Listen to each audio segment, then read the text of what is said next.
আচ্ছা, যারা প্রত্যেক দিন বাড়ির রান্নাবান্না একা হাতে করেন তাদের সবারই কি আমার মতো হয়? এই আজকেই ধরুন না, সকালে দেরিতে উঠে ভাবলাম আলু সেদ্ধ ভাতটাই করে নেব।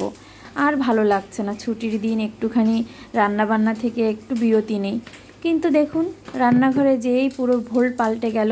এদিকে ভাত হয়ে গেছে, তারপরে ভাবলাম কি করি, ফ্রিজ থেকে যে ডিম বের করে নিয়ে আসলাম, আর ছোটো মাছ ছিল। আর ডিম যেহেতু আছে, ভাবলাম বাচ্চাদের জন্য একটু ডিম পোস্ট করে আলু দিয়ে রান্না করে দেব, আর ছোটো মাছগুলোকে রান্না করব। ছোটো মাছ বাচ্চারা খাবে না, এজন্য আমি কিন্তু ছোটো মাছ দিয়ে কলা আলু দিয়ে শুক্তো তৈরি করেছি। আর এদিকে হচ্ছে কালো জিরে আর কাঁচা লঙ্কা ফোড়নে পাবদা মাছের একদম ল্যাটল্যাটা ঝোল, যেটা আর কোনো মশলা পড়বে না, শুধুমাত্র কালো জিরে কাঁচা লঙ্কার হলুদ লবণ দিয়েই মাছটা রান্না হবে। আর এদিকে শুক্তোটা কিন্তু আমার অলরেডি হচ্ছে, আমি মাছটাও দিয়ে দিয়েছি।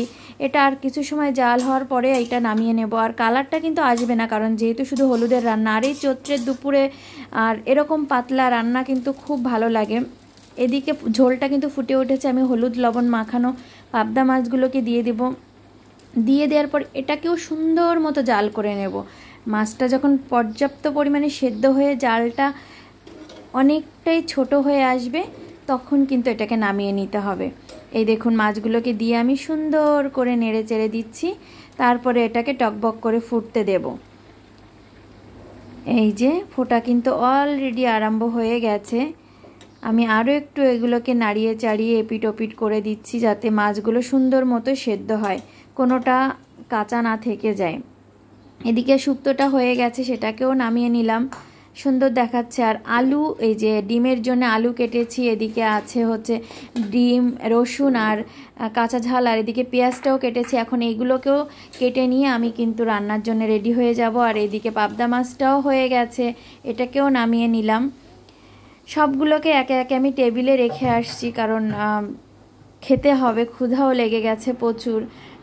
রান্নাঘরে ঢুকেছিলাম আলু সেদ্ধ ভাত করতে, কিন্তু করতে করতে 4 রকমের রান্না হয়ে গেছে। এদিকে ডিমগুলোকে আমি জাস্ট তেলের উপরে দিয়ে ভেজে নিচ্ছি, তারপরে পেঁয়াজ আলু ঝাল সব একসাথে দিয়ে এটাকে সুন্দর মতো কিছু সময় কষিয়ে তারপরে জল দিয়ে দিয়েছি, হলুদ লবণ অ্যাড করে ডিমগুলোকে আমি হচ্ছে একবারে দিয়ে দিয়েছি। আর এদিকে খুব ক্ষুধা লেগেছে, চলুন এবার ভাতটা খেয়ে নিই, ওটা ওর মতো হতে থাকুক, হয়ে গেলে আবার নামিয়ে নেব। বাচ্চারা এখনও ওঠেনি, উঠলে ওরা খেয়ে নেবে।